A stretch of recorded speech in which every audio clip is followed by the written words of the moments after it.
judges already? Yes. Congratulations, Elle. Thank you.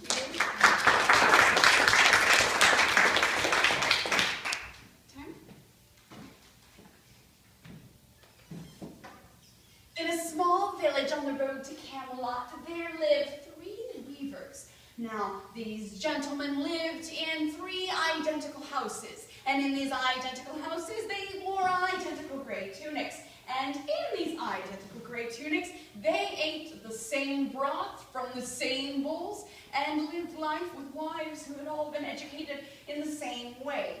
It seemed that no matter what happened under the roof of one, it was going to happen under the roof of the other 2, which was only solidified when one weaver was blessed with his firstborn, and the other 2 were as well. All 3 were the fathers of happy, healthy, beautiful little baby girls. And when the time came to baptize the children, the entire town gathered together to celebrate this momentous occasion. For everyone loved the weavers. They were wonderful conversation in the marketplace, and they supplied the entire town with all of the clothing they needed in order to survive the winter. When the last child was sealed with the holy oil, though, the entire church lit up in a light so bright most of the congregation couldn't look upon it. And there, above the crowd, stood an angel. And this angel said, "I am Clotho, the guardian of all weavers. Beside the cradle of each babe, I have left a golden loom that will grow 1 inch for every inch the maiden grows. And also, I have left a spool of golden thread, for it has been decreed in heaven that a prince will seek to wed each child, but he will only accept her if she can present him with a cloak of the finest material, that when he wears it fits him like the falcon's feathers fit the falcon." The priest of the congregation asked how the daughters of weavers could ever be worthy of a prince. And Clotho said, "As long as the maidens stay faithful to her task, as long as she complete the cloak and present the prince with everything an heir of royalty deserves, all the treasures of heaven will be hers. But should she be unfaithful, should she give the cloak to another man, her heart will be broken, and there will be no joys in life for her." So join me in this tale of the Weaver's Daughters in Waiting for True Love by Julia DeWin, taken from the Little Colonel's Tales of Purity and Faithfulness. The 3 fathers all decided that they must teach their daughters in the best way they knew how to handle Clotho's gift.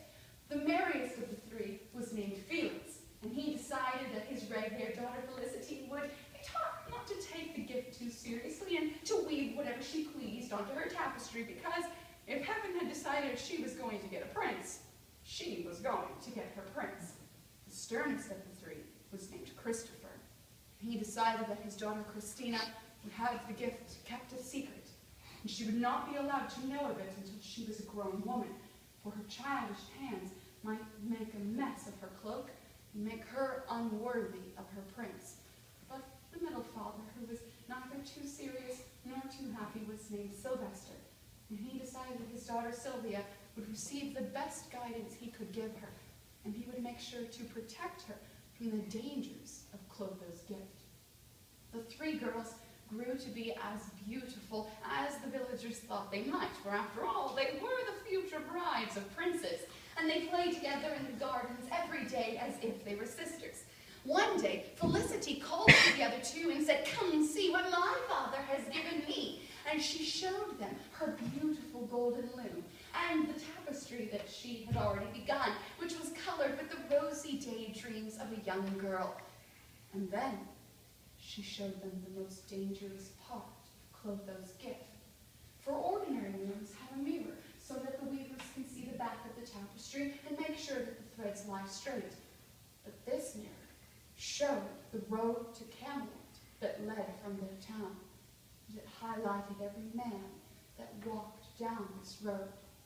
It was meant to tempt the maidens to cut their cloaks away before it was finished. And Felicity had given in to temptation. She said, "Look at that pretty shepherd boy. Look blue eyes smile upon the world. He is my prince, and I am going to give my cloak to him when he brings his sheep into pasture. The other two girls were troubled that they had not already begun their cloaks for their princes. So when Christina arrived home, she meekly asked her father, "Where is the loom that Clotho left for me?" And Christopher shook with anger. He said, "I am disgusted that a child of mine would speak to me of her gift before I decreed she was ready.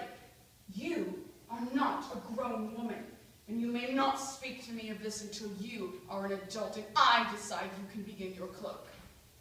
But Christina thought this was unfair and snuck into the inner room where her room was hidden and began weaving in secret, and decided that a regal page boy in her mirror was the prince that heaven had waiting for her. Sylvia quietly approached her father, though, and asked, "I wish to begin weaving my cloak, but only with your permission and your guidance." And Sylvester gently took her hand and led her into the inner room and said, "You must trust me when I tell you if your cloak is ready or not." And then he showed her a part of Clotho's gift that the other two girls had not been shown. For Clotho had also left a silver yardstick, but it was no ordinary yardstick. It measured exactly to the height of a prince. And only when her cloak met these measurements was it finished and ready to be cut away. And only if a man met these measurements was he the one that heaven had waiting for her. Sylvia and Sylvester had many arguments about whether a pretty face in her mirror was her prince, but every time she had to agree that man was just an inch too short, and her father had her best interests at heart, so her cloak was not ready. The other two girls cut their cloaks away for their pretty page boys and their pretty shepherd boys, and just as heaven decreed, their hearts were broken, for these boys took their priceless materials and went away to Camelot and were never seen again. Sylvia alone weaved her cloak until it met the measurements of the silver yardstick. And the very night she ran out of thread, a prince arrived in town with heralds announcing his grand entrance. And he came to her humble home and said, "Maiden, where is my cloak?" And when he put it on, it fit him like the falcon's feathers fit the falcon. And he took Sylvia away on his white horse to his palace, where she lived in eternal happiness and received all the treasures that heaven had stored up for her. Because she waited for true love, because she remained faithful to her task, and because she trusted her father's guidance, Sylvia alone found true joy.